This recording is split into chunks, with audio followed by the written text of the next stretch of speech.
The well. My grandfather grew up on a chicken farm outside of Krakow, Poland. He passed away a few years ago at the age of 82.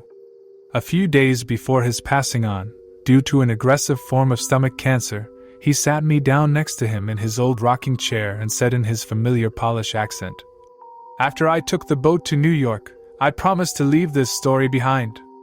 He didn't look up as he spoke to me, simply staring into his cup of black coffee. "It's been 70 years, and I must tell someone before I meet God. I was born in a small, quaint, empty town, which, despite the Nazi occupation, still functioned. We lived in this 2-bedroom farmhouse, my father, mother, and my brothers Michael and Igor. I'm sorry you never got to meet any of them.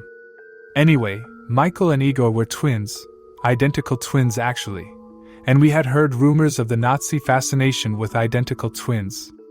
This forced us to be even more reserved, even though we already lived in a secluded part of the countryside, in the last occupied house in the town.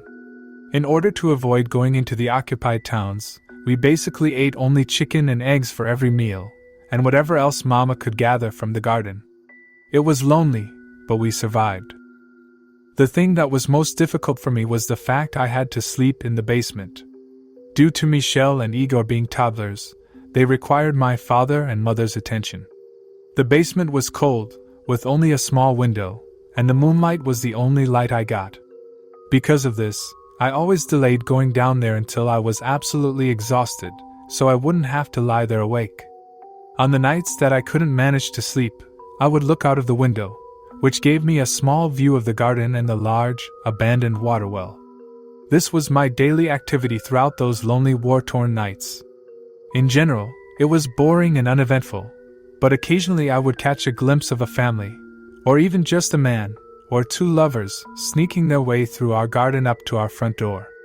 They always looked rushed and frightened, and sometimes wore tattered uniforms.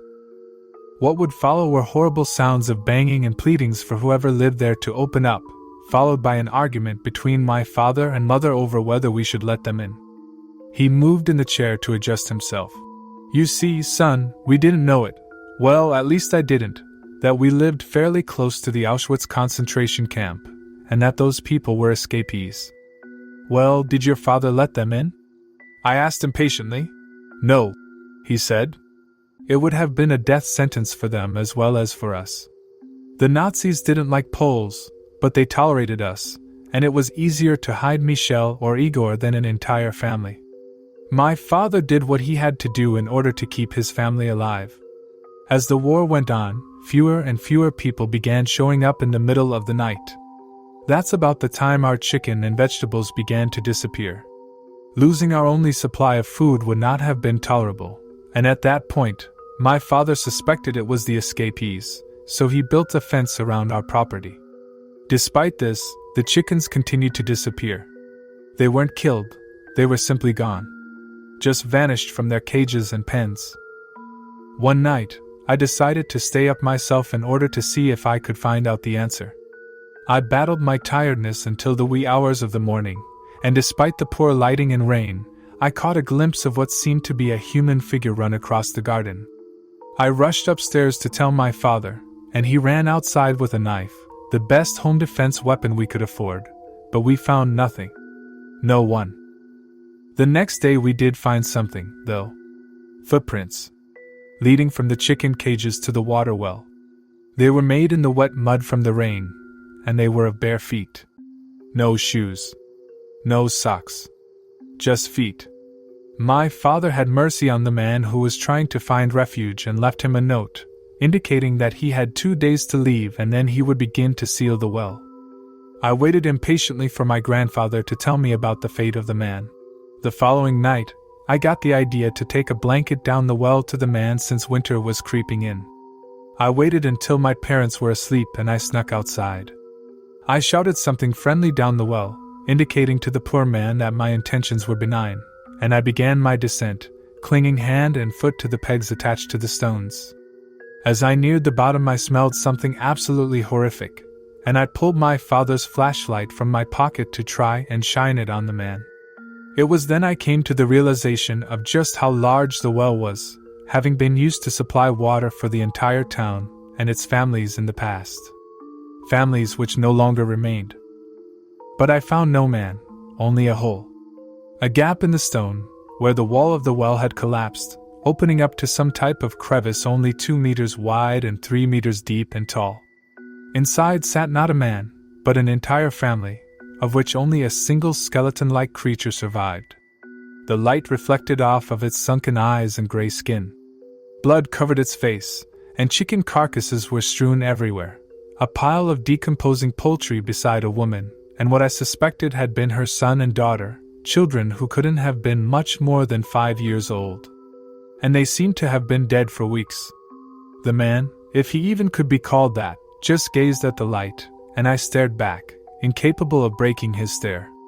I did not feel threatened by him, for he lacked any aggression whatsoever.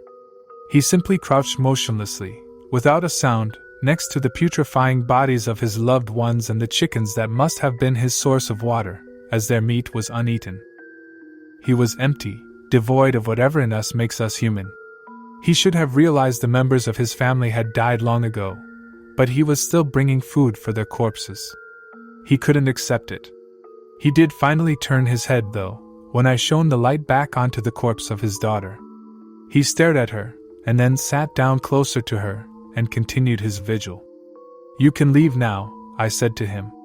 "I'll open the gates so you can escape. My father will seal the well in the morning. Please leave now."